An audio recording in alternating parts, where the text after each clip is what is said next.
भारत की कौन सी कामयाबी देखकर चीन के होश उड़ चुके हैं। ऐसा रिपोर्ट में भारत को लेकर क्या बताया गया है जिससे अमेरिका और चीन परेशान है? क्या सच में भारत बन गया है सुपर पावर? आखिर जापान को किस तरह पीछे छोड़ दिया है भारत ने? अगर आप भी जानना चाहते हैं इन सवालों के जवाब तो वीडियो को लास्ट तक देखते रहिए। दोस्तों, भारत एक ऐसा देश है जिसने पिछले कई सालों से विकास पर इतना ज्यादा ध्यान दिया है कि आज इस देश की गिनती उन चंद देशों में की जाती है जिनके कदम चांद तक पहुंच चुके हैं। वहीं दूसरी तरफ आज दुनिया के दूसरे देश जहां पहले भारत को एक गरीब देश समझकर इसका मजाक बनाते थे, वही देश आज भारत के साथ व्यापार करने को लेकर उसके साथ अपने रिश्ते को बेहतर बनाने की कोशिश करते हैं, क्योंकि वो जानते हैं कि आने वाले वक्त में भारत ही एक ऐसा देश होगा जो कामयाबी की नई दास्तां लिखेगा। और इसकी शुरुआत भी हो चुकी है, जहां भारत रूस और जापान को पीछे छोड़ते हुए एशिया में तीसरा सबसे शक्तिशाली देश बन गया है। आप में से कुछ लोगों को ये बात सुनकर यकीन नहीं हो रहा होगा, लेकिन ये सच है। दरअसल दोस्तों, बुधवार को ऑस्ट्रेलिया के लोवी इंस्टीट्यूट थिंक टैंक की ओर से जारी किए गए एशिया पावर इंडेक्स में कुल 27 देशों और क्षेत्रों का आकलन किया गया था, जिसमें देखा गया कि इन देशों के पास कैसी मिलिट्री पावर है। बता दें कि भारत ने इसमें अच्छी छलांग लगाई है। भारत ने जापान और रूस जैसे शक्तिशाली देशों को पछाड़ते हुए अपना नाम तीसरे नंबर पर कायम कर दिया है। ऐसा पहली बार हुआ है जब भारत ने ताकत के मामले में तीसरा स्थान हासिल किया है। वहीं अगर हम वैश्विक स्तर पर देखें तो आज दुनिया में लगभग 195 देश हैं। ऐसे में भारत का तीसरा सबसे शक्तिशाली देश बनना भारतवासियों के लिए गर्व की बात है, लेकिन कई यूरोपीय और अफ्रीकी देश के लिए चिंता करने का विषय है। खासकर एशिया में भारत चीन के लिए एक भयंकर चुनौती बनकर सामने आया है, क्योंकि चीन ने हमेशा भारत को कमतर ही समझा है और हमेशा उसे नीचा दिखाने की कोशिश भी की है। साथ ही कई देशों को भी वो आए दिन भारत के खिलाफ भटकाता रहा है, जबकि भारत चीन को आंख दिखाने के बजाय अपनी मिलिट्री पावर को बढ़ाने पर ध्यान दे रहा है। और यही वजह है कि अब भारत मिलिट्री पावर के मामले में चीन को चुनौती देने के लिए पूरी तरह से तैयार है। और शायद जारी की गई रिपोर्ट से चीन भी अब ये अच्छी तरह से जान जाएगा कि भारत आने वाले वक्त में उसे टक्कर दे सकता है। इसलिए अब चीन को चिंता सताने लगी है कि भले ही वो क्षेत्रफल में भारत से आगे है, लेकिन भारत ने जिस तरह अपनी सैन्य ताकत को तेजी से बढ़ाया है वो चीन को सोचने पर मजबूर कर देगा। वहीं सबसे शक्तिशाली देशों में भारत तीसरे स्थान पर आना भारत के लिए एक बहुत बड़ी उपलब्धि है, क्योंकि पिछले कुछ सालों में जिस तरह भारत ने अपनी सैन्य शक्ति को बढ़ाने पर काम किया है वो वाकई काबिले तारीफ है। जबकि चीन, मालदीव, बांग्लादेश और नेपाल जैसे पड़ोसी देशों को अपने झांसे में फंसाने की कोशिश में लगा हुआ है और उन्हें भारत के खिलाफ भड़काने की पूरी साजिश भी रच रहा है, ताकि वो भारत को चारों तरफ से घेर सके। इतना ही नहीं, चीन तो ये भी चाहता है कि वो एशिया में अपने प्रभाव को बनाए रखने के लिए भारत जैसी 10 गुना तेजी से उभरती शक्ति को कमजोर कर दे, जिससे भारत उसके सामने झुकने पर मजबूर हो जाए। लेकिन चीन शायद भूल गया कि भारत अब वो पुराना भारत नहीं रहा, बल्कि भारत ने अपनी पुरानी रणनीतियों को छोड़कर कूटनीतिक कदम उठाना शुरू कर दिए हैं, क्योंकि भारत समझ चुका है कि किसी भी देश की मिलिट्री पावर केवल बड़ी संख्या वाली सेना या नौसेना से नहीं बनती, बल्कि एडवांस तकनीक से लैश हथियारों और अल्ट्रा मॉडर्न इक्विपमेंट्स भी मिलिट्री पावर को पावरफुल बनाने का काम करते हैं। इसलिए भारत ने अपने डिफेंस फोर्सेस को मॉडर्न बनाने के लिए कई जरूरी कदम उठाए हैं, लेकिन वो कौन से कदम हैं ये जानने से पहले जरा वीडियो को लाइक और शेयर करके चैनल को सब्सक्राइब कर लीजिए।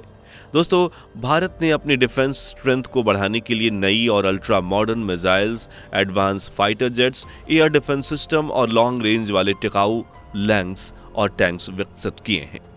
भारत ने अपने मिलिट्री पावर को इस तरह बढ़ाया है कि सुपर पावर देशों को भी इस बात की भनक नहीं लगी है कि भारत उनके मुकाबले कहां खड़ा होगा।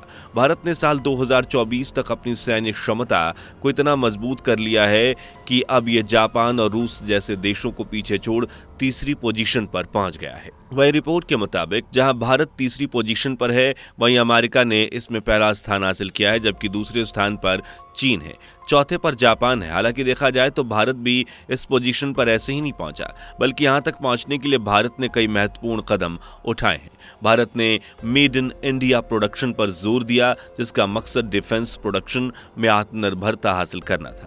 हालांकि ये बड़ा कदम था जिसने न केवल देश की अर्थव्यवस्था को आगे बढ़ाया, बल्कि जनता की सुरक्षा के लिए भी सरकार का ये कदम जरूरी साबित हुआ। इतना ही नहीं, भारत के इस मिशन में भारत की मुख्य डिफेंस कंपनियों ने भी इसका भरपूर साथ दिया है, जिनमें DRDO, Hindustan aeronautics limited, Kalyani groups और कई स्टार्टअप शामिल हैं। इन कंपनियों ने मिलकर नई और अल्ट्रा मॉडर्न तकनीकों से लैस वेपन्स भारत की झोली में डाले ताकि भारत इस पोजीशन पर पहुंच सके। लेकिन इस बात को झुटलाया नहीं जा सकता कि और देशों की तरह भारत के पास सभी तरह के लेटेस्ट तकनीक नहीं थी। इसलिए भारत ने अपनी मिलिट्री पावर बढ़ाने के लिए एक बार फिर से कूटनीति का इस्तेमाल किया और रूस, जापान, जर्मनी, अमेरिका और इजराइल की कंपनियों के साथ जॉइंट वेंचर शुरू किए, जिसका नतीजा ये हुआ कि भारत को अपनी मिलिट्री पावर को और भी ज्यादा मजबूत करने में मदद हासिल हुई। इतना ही नहीं, आपको बता दें कि भारत की ताकत केवल अपने लिए हथियारों के प्रोडक्शन तक ही सीमित नहीं है, बल्कि भारत ने अपने डिफेंस एक्सपोर्ट को भी बड़ी तेजी से बढ़ाया है और इस विकास में भारत का साथ दिया है भारतीय डिफेंस इंडस्ट्री ने, जिसने बेहतर क्वालिटी के हथियार जैसे BrahMos missile, light combat aircraft और एडवांस एयर डिफेंस सिस्टम का प्रोडक्शन किया। उन्हें अलग अलग देशों में एक्सपोर्ट करना शुरू कर दिया, जिससे भारत की अर्थव्यवस्था तो बढ़ी ही, साथ ही उसके रिश्ते और देशों के साथ बेहतर हो गए। और इस तरह भारत जो आज तीसरे नंबर पर है, उसे पहले नंबर पर आने से कोई नहीं रोक पाएगा। वही ये संकेत है जो भारत की बढ़ती हुई ताकत को दर्शाता है। आपकी जानकारी के लिए बता दें कि भारत इस वक्त अपने डिफेंस प्रोडक्ट्स को Europe, America, Africa, middle east और साउथ अमेरिका के लगभग 85 देशों को एक्सपोर्ट कर रहा है, जिस वजह से पिछले एक साल में भारत के डिफेंस एक्सपोर्ट की वैल्यूएशन लगभग 21,000 करोड़ रुपए है, जिससे साल दर साल 78% की ग्रोथ के साथ बढ़ता हुआ देखा जा रहा है। ये ग्रोथ इकोनॉमिकली तो भारत की सफलता को दर्शाती है, साथ ही इससे भारत की कूटनीतिक सफलता भी दिखाई देती है। भारत ने आज न केवल अपने लिए मजबूत हथियार बनाए, बल्कि यही मजबूत हथियार भारत दूसरे देशों को भी बेच रहा है, जिससे भारत की अर्थव्यवस्था को भी मजबूती मिल रही है। अब आप भी सोच रहे होंगे कि भाई दूसरे देश भारत से ही क्यों हथियार खरीद रहे हैं, जबकि अमेरिका और रूस के पास तो हथियारों का भंडार है। तो इसका जवाब भी हम आपको देते हैं। दरअसल दोस्तों, भारत का डिफेंस एक्सपोर्ट यूरोप और अमेरिका जैसे देशों के मुकाबले किफायती है और सस्ता है। साथ ही भारत के हथियार चीन के सामान की तरह घटिया नहीं होते, बल्कि इन्हें काफी मजबूत और नई तकनीकों से लैस होकर बनाया जाता है। यही वजह है कि दुनिया भर के देश भारतीय हथियारों को खरीदने के लिए भारत की तरफ रुख करते हैं। भारत ने आज खुद को इतना मजबूत कर लिया है कि वह आने वाले समय में सुपर पावर देश बनने की ओर तेजी से आगे बढ़ रहा है। इतना ही नहीं, भारत ने अपनी सैन्य ताकत को मजबूत करने के साथ साथ अपनी फाइनेंशियल कंडीशन को भी बेहतर बनाया है। यही वजह है कि इस समय भारत की अर्थव्यवस्था को दुनिया की सबसे तेजी से ग्रो करने वाली अर्थव्यवस्थाओं में से एक माना जाता है। इसे दुनिया की तीसरी सबसे बड़ी अर्थव्यवस्था बनने के लिए सिर्फ जापान और जर्मनी को पीछे छोड़ना है और इस पोजीशन तक पहुंचने के लिए भारत लगातार कोशिशों में लगा हुआ है। आज अपनी कमाल की रणनीति, आत्मनिर्भरता और मजबूत सैन्य ताकत की वजह से भारत ने जापान और रूस को भी पीछे छोड़ दिया है और अब बस उसे चीन को मात देनी है, जिसके बाद भारत सुपर पावर बनने से कोई नहीं इसे रोक पाएगा। वहीं भारत के पास INS विक्रांत जैसे स्वदेशी एयरक्राफ्ट करियर्स भी हैं, जो विश्व के टॉप एयरक्राफ्ट करियर में गिने जाते हैं। इसके साथ ही INS विशाल और INS विक्रमादित्य जैसे करियर भी भारत काम कर रहा है इस पर, जिनका प्रोडक्शन भी भारत में ही किया जा रहा है। इतना ही नहीं, भारत के पास राफेल फाइटर जेट्स भी हैं, जिनकी संख्या अब 36 होने वाली है। इन जेट्स के जरिए भारत अपनी एयर पावर को और भी ज्यादा मजबूत कर चुका है। वहीं पनडुब्बियों के निर्माण में भी भारत ने आत्मनिर्भरता की तरफ अपने कदम बढ़ाए हैं, जिसमें भारत जर्मनी जैसे देशों की मदद ले रहा है ताकि तकनीकी परेशानियों को आसानी से सॉल्व किया जा सके।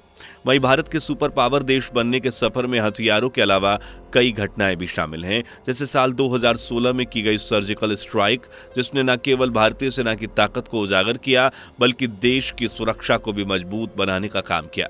इस तरह की सफलताएं भारत को एक पावरफुल देश के रूप में दुनिया के बाकी देशों के सामने रोशन कर रही हैं और आने वाले समय में इसे सुपर पावर बनाने की कोशिश में लगी हुई है। तो दोस्तों, आपको क्या लगता है, क्या भारत सैन्य शक्ति के मामले में चीन को पीछे छोड़ पाएगा?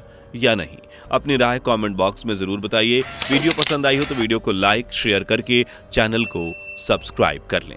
दोस्तों, आपको स्क्रीन पर 2 और वीडियोस दिखाई दे रही हैं, जिसे देखने के लिए स्क्रीन पर क्लिक करें।